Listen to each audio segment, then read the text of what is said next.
Hoje no Café com Stanger voltaremos a falar sobre o tema contratos e você é o nosso convidado para tomar esse café.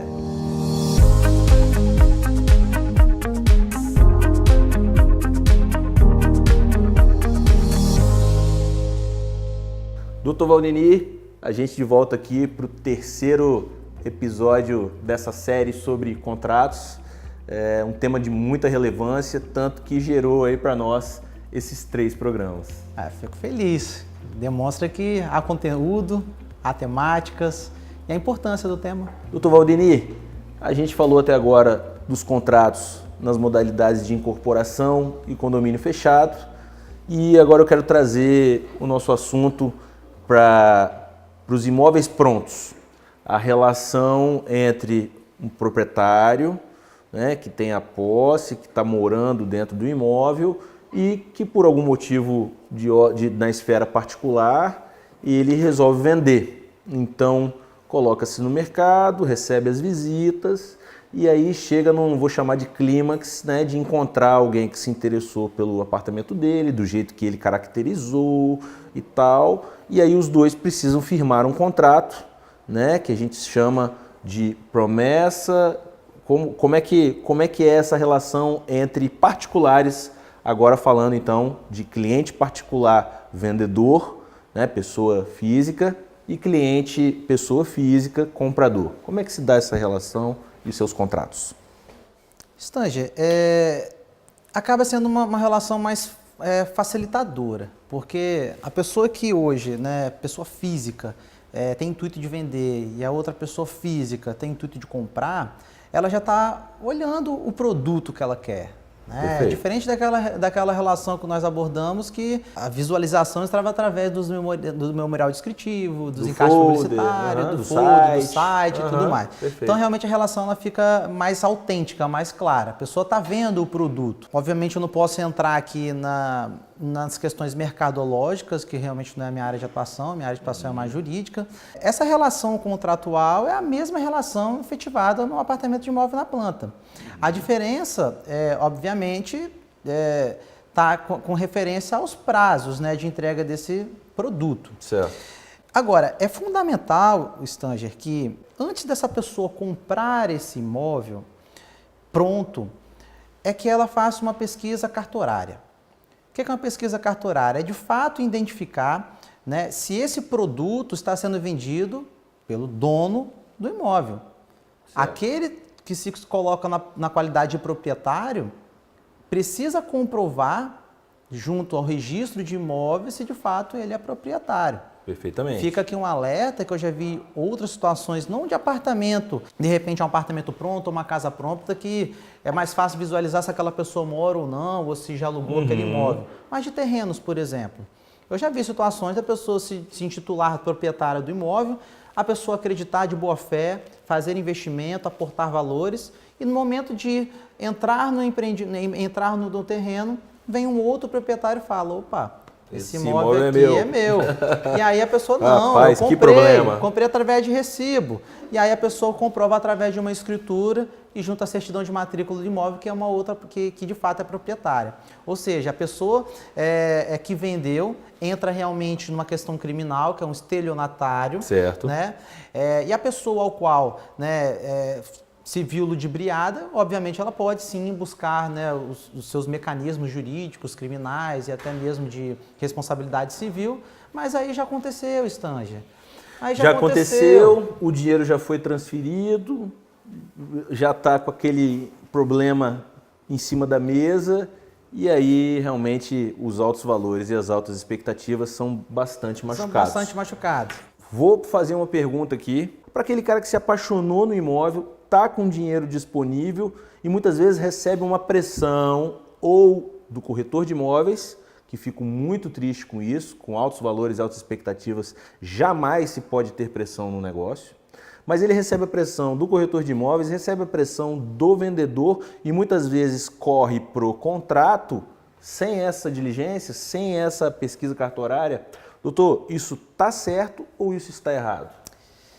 Stanger, Acho assim, cada um, né, tem o seu livre-arbítrio de negociar um produto da forma que lhe convier. Ok. O que nós estamos abordando aqui são passo a passo para que a gente consiga atingir um propósito, que é a compra segura e feliz de um imóvel. Entendo eu que a figura de um profissional, de um corretor, numa relação negocial dessa é fundamental. Fundamental. Eu não vejo hoje uma negociação de imóvel sem interferência de um corretor. Sinceramente, não vejo. Uau. Por quê?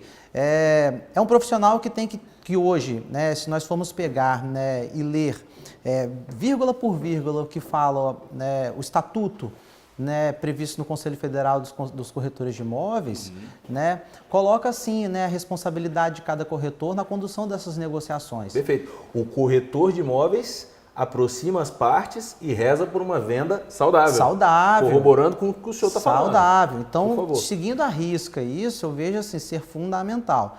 Como você muito bem colocou, infelizmente há realmente algumas estratégias no mercado imobiliário que induzem esse comprador em erro, o que, ao meu ver, até se intitula uma fera embutida nessa negociação. Então, antes que isso aconteça, e aqui fica, né, realmente essa observação, o comprador ele tem que ter essa cautela e a confiança também de contratar um profissional que haja com honestidade, que já tenha experiência de outras negociações, que tenha realmente respaldo, né, técnico e honestidade com relação à venda daquele produto, que voltamos também a falar sobre esse olhar sensível que o corretor tem na compra de um produto. Acostumado com o mercado imobiliário, vendo realmente as experiências que ele tem no dia a dia, ele consegue sim alertar aquele comprador de algo que para aquele comprador está obscuro. Por isso que é importante, extremamente importante, eu levanto muito essa bandeira, doutor Valdeni, que é a capacitação dos corretores, a capacitação técnica. Não é só mostrar um apartamento. Você precisa saber como tirar uma certidão de ônus. Exatamente. Qual é a zona que você está negociando aquele imóvel, primeira, segunda, terceira zona, por exemplo, no caso de Vitória, de onde até onde que vai cada zona. Esclarecer os custos, esclarecer contributos os custos, os tributos. Que existem. Né? Você tem que saber a cronologia toda do negócio, porque o imóvel, eu sempre falo isso, e fico muito lisonjeado do senhor endossando a participação do corretor de imóveis numa negociação. Isso é de muita lisura, isso é muito interessante. Por quê? Porque são diversas pontas. Diversas pontas. Nós temos, como o doutor bem disse, o registro de imóveis, nós temos a municipalidade, que é a titularidade da pessoa lá na prefeitura. Então, a certidão tem que estar de acordo com a municipalidade e a municipalidade tem que estar de acordo com a certidão. Além disso, nós vamos ter na esfera aí pessoal do proprietário uma série de certidões que vão mostrar que ele está apto a transmitir aquele imóvel, e o senhor vai entrar comentando isso que eu estou falando, porque é o seguinte, uma pessoa que está num processo de falência, de um processo trabalhista, e que esse imóvel está no caminho desse processo, se ele vende esse imóvel antes da chegada desse processo, ou até mesmo dessa anotação na certidão de ônus, que é a certidão do registro, pode configurar um desvio do patrimônio. Você explica um pouquinho para a gente esse cuidado prévio, sempre a gente falando do cuidado prévio, né? Porque depois pode dar muito trabalho para correr atrás do dinheiro, correr atrás da entrada que foi dada, correr atrás da chave do imóvel, da posse. Como é que você vai correr atrás de um imóvel e da posse que você não está lidando com o proprietário?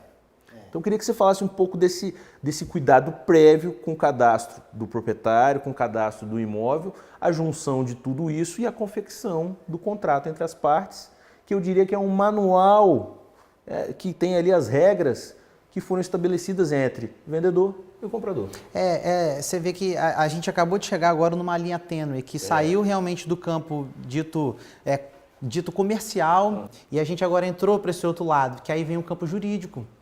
Entra o campo jurídico, né? Aí é fundamental que realmente esteja abarcado por uma orientação jurídica especializada, certo. Que é o passo que nós vamos o quê? Colocar tudo dentro de um contrato de compra e venda, todas as expectativas, todas as questões monetárias, questões de pagamento, questões de permuta, pode acontecer uma permuta. Ok. Né? Uma permuta entrando um carro como forma de pagamento, Perfeito. que tem que estar descrito no contrato, Perfeito. um imóvel de menor valor. Um imóvel de menor valor, né? Então tudo ali vai estar realmente alinhado, né? E dentro, obviamente, desse alinhamento, é fundamental que haja consequências pelo não cumprimento desse alinhamento. Stange, apesar de a gente estar falando hoje de uma relação contratual entre pessoas físicas, eu faço até aqui uma observação sobre os contratos realizados entre pessoa física e pessoa jurídica.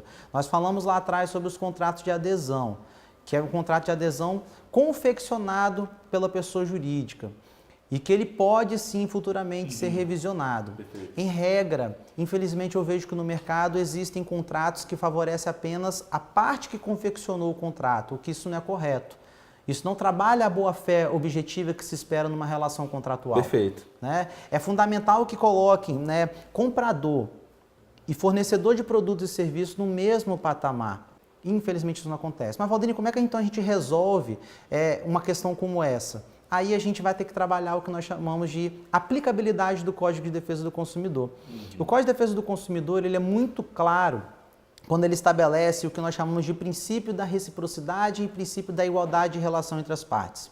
O Código de Consumidor, ele exatamente existe para colocar um degrau ao consumidor para que ele possa bater de frente realmente com o fornecedor de produtos e serviços. Perfeito. Então eu posso afirmar com todas as letras que aquele contrato que coloca o consumidor em desvantagem exagerada, nós conseguimos e nós devemos colocar esse consumidor em patamar de igualdade. E aonde que eu quero chegar com essa conversa, Stange? Quando a gente percebe que existe num contrato, e aí a gente vai fazer um link agora também com os contratos particulares. Os particulares. Que existe penalidade para uma das partes, por que não existir para outra também? O pé de igualdade é exatamente colocar, se existe penalidade para um, tem que ter penalidade para outro. Então a ideia, ao meu sentido, ao meu ver, é também aplicar pro vendedor a mesma penalidade que se aplicaria aos consumidores. Trazendo a igualdade. Eu não quero, de forma alguma, né, trazer um tipo de penalidade que onere também a construtora, de forma alguma. É apenas aplicar também os juros de 1% ao mês, mais a multa de 2%. A grande diferença, Stange, é que a ideia que eu ventilo e que eu realmente defendo hoje nos tribunais, né, inclusive junto ao conselho, é que esses juros de 1% ao mês ele seja trabalhado em cima do valor do imóvel. Mas por que sobre o valor do imóvel, Valdinei? Porque é isso que está sendo devido. Perfeito. Então, se o produto está sendo devido, nós temos que aplicar a penalidade sobre o produto. Sobre o produto, não sobre o que pagou até agora? Não sobre o valor que pagou até agora. Isso faz uma diferença. É uma tese que eu defendo e eu acredito que seja justa. Sim. Mas, Valdinei, há realmente um debate muito grande quanto os valores expressivos que isso corresponde realmente a uma construtora. Porque, de fato, se a gente for realmente colocar, né, os juros de 1% ao mês sobre o valor do empreendimento, se tornam ações indenizatórias significativas. Sim. Mas nós estamos falando do pós e o pré. E aquele comprometimento, né, que realmente teve de forma contratual a se entregar o empreendimento.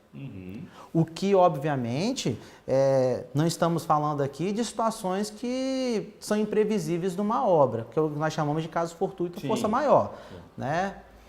Quais se enquadram, já que a gente citou eles, chuva em demasiado, chuvas que nunca aconteceram, uma greve que se estende além do tempo considerável, até mesmo um tremor de terra poderia ser. Pois o próprio nome diz, é um caso fortuito ou algo que seja de força maior. Um caso fortuito é uma situação que é completamente imprevisível. Né? É uma situação que podemos alegar como uma greve. Se teve uma greve de uma semana, será que essa greve de uma semana justifica um atraso de um ano? Pois é, muito díspare, né? Muito díspare. E aí, para se comprovar a aplicação de um caso fortuito, tem que haver provas para isso. É justificar que esse atraso de uma semana realmente corroborou com o atraso de 1 ano, o que, ao meu ver, é completamente díspare. Né?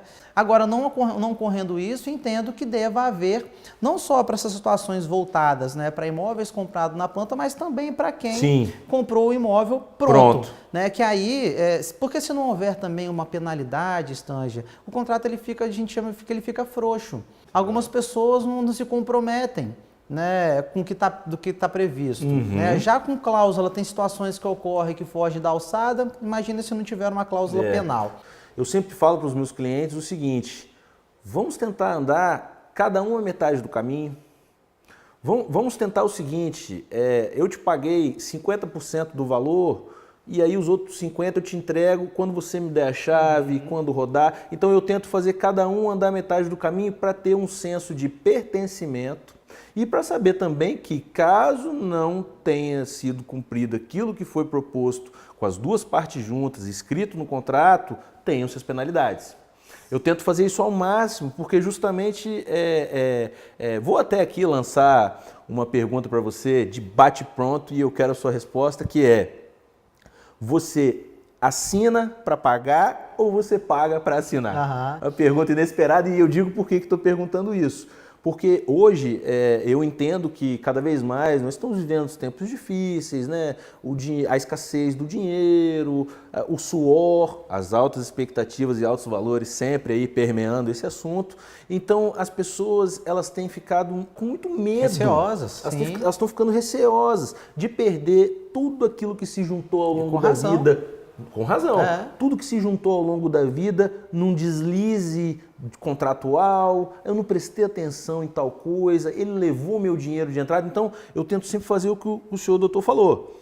Colocar as partes de formas iguais, cada qual andando metade do caminho. Mas ainda assim tem gente que fala, você assina para eu pagar, e tem gente que fala, você paga para eu poder assinar.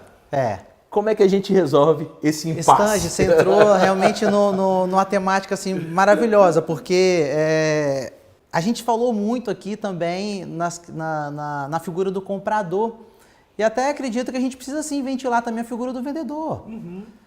Né? Aquela pessoa, inclusive, que se comprometeu a entregar algo que esteja limpo, desembaraçado, que também tem uma história por trás de como adquiriu, de como conquistou, para até mesmo nesse momento vender aquele imóvel, precisa também estar respaldada e com segurança de que aquele comprador é uma pessoa correta, uma pessoa que vai cumprir também com zelo aquele contrato que foi previamente assinado. Então a gente também falou muito dos compradores, mas e o vendedor também? Precisa estar respaldado, precisa ter segurança, até porque ele está com o imóvel dele, o vendedor, óbvio, de boa fé, né? Está com o imóvel dele blindado, certinho e adequado.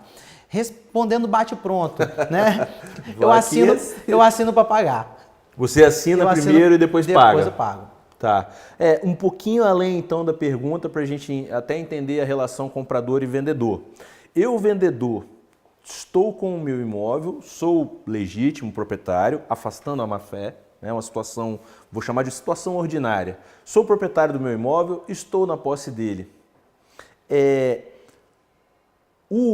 A pessoa que vem com a vontade de comprar o meu imóvel, é ela que tem que me provar ser capaz de pagar, é ela que tem que mover, por exemplo, uma coisa que eu vou falar para o senhor, às vezes as pessoas elas querem fazer um negócio e tem medo de dar um sinal, mesmo com aquela due diligence, mesmo com as certidões, ok, do CPF da pessoa, a municipalidade, o registro no cartório de imóveis, e ela ainda assim falar, eu vou dar o dinheiro quando ele me der a chave. Mas o vendedor precisa daquele dinheiro para poder comprar ou alugar um outro negócio e entregar a chave. E aí fica esse impasse que você já me respondeu, Perfeito. Mas queria que você me entendesse como que a gente pode solucionar essa coisa de que eu dou o dinheiro quando me der a chave e a pessoa dizendo eu preciso de parte do dinheiro para poder sair, deixar vazio o imóvel para te dar a chave. Perfeito.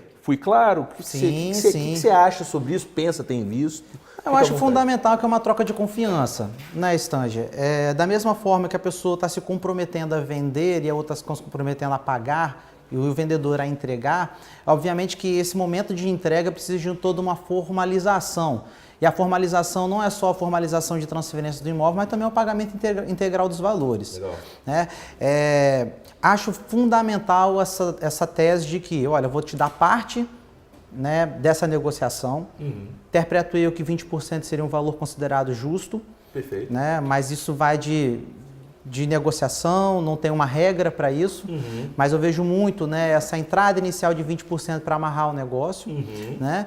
E à medida dali até que seja confeccionado, né, todas as documentações e todo o trâmite de transferência e de repente até mesmo a utilização de um contrato de financiamento habitacional e a consequente transferência dos aportes financeiros pro vendedor, aí sim se conclui toda a negociação. Aqui eu quero fazer uma observação que para aqueles que precisam ou dependem de um contrato de financiamento, antes de assinar esse contrato de compra e venda, até mesmo com essa entradinha de 20, 30, enfim, vai depender da negociação, antes que se faça isso, vá à agência financeira, faça uma avaliação de crédito pré-aprovado para poder identificar a sua capacidade financeira.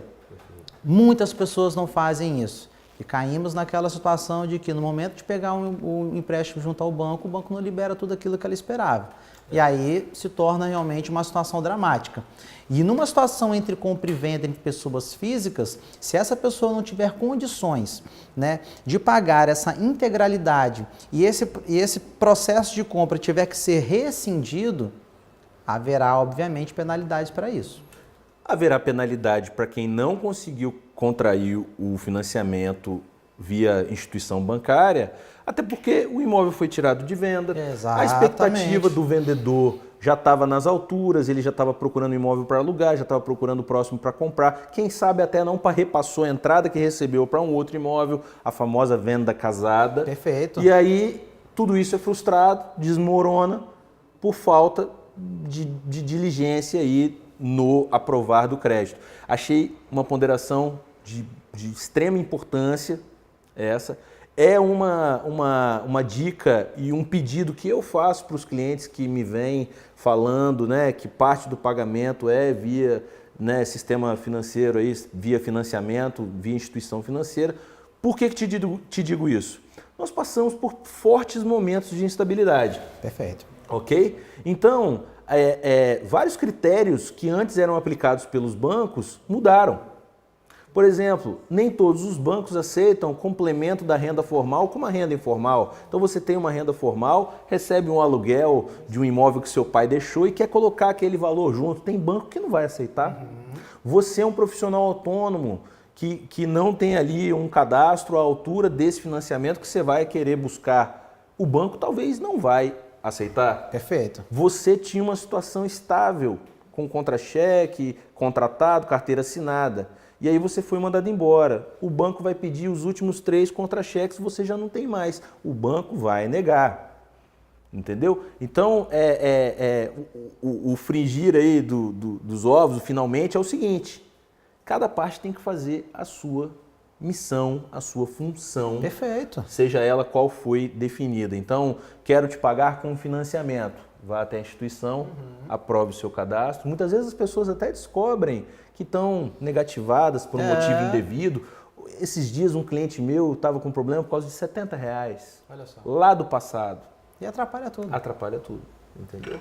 E aí, fazendo essa pesquisa, o engraçado é que tudo que a gente conversou aqui, né, nesse bate-papo maravilhoso, é que se resume a uma palavra. Qual? Precaução. Precaução.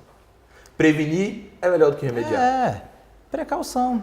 Visão de prevenir, né, para remediar, e visão que a prevenção ela é baseada em investimento e não em despesa.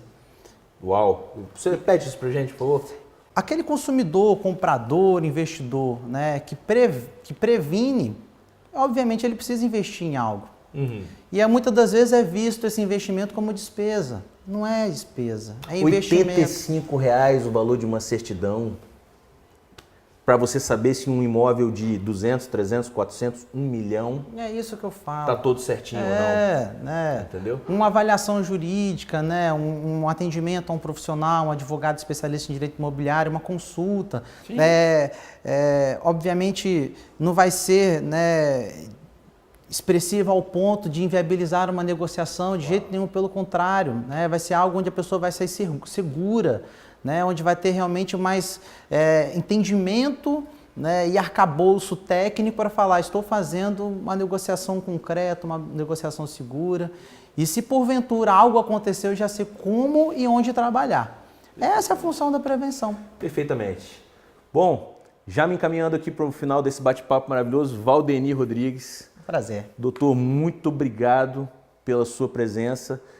Tivemos papo para mais de um café. Com certeza, hoje o senhor recebe aqui a cadeira cativa no Portal Stanger. Eu agradeço. A gente tem muito assunto para trazer para vocês, né? É bem vasto o campo do direito imobiliário. Volto a dizer que são várias pontas que não se ligam sozinhas. Daí a necessidade de um corretor de imóveis capacitado, inscrito no seu órgão regulador, que é o CRES, que é muito importante, né? O profissional inscrito, ele é encontrado em qualquer lugar desse mundo. Ali estão, por exemplo, no meu caso, todos os meus dados, né? Desde a filiação até onde mora. Então, isso é de extrema importância para colocar os altos valores e as altas expectativas na mão de quem entende. Além disso, é claro que não poderia faltar, em um caso tanto de perda total do contrato, quanto de uma dúvida mais profunda, às vezes um cadastro embaraçado da pessoa, a presença de um especialista, de um advogado, principalmente focado no direito imobiliário, é de extrema importância para trazer segurança, né? Então, a frase que falei no início, vou trazê-la aqui agora novamente: nenhum contrato suporta a má-fé. A gente precisa estar com ambas as partes, seja construtora e comprador, seja vendedor, pessoa física e comprador. A gente precisa estar com expectativas alinhadas e todo mundo sentado à mesa de boa fé. Hoje a gravação do programa foi aqui na Cousina Design Kitchen, a loja localizada na Praia do Canto, na rua Aleixo Neto. Essa locação muito bacana, né? Aqui você encontra acessórios diversos para cozinha, né? Aparatos, tudo de muita qualidade. Você consegue aqui no site acessar o endereço para saber mais sobre esse lugar sensacional. E você não deixe de seguir o Café com Stanger nas mídias sociais. Agradeço a você tomar mais um café comigo e a gente faz de tudo para valorizar o seu tempo.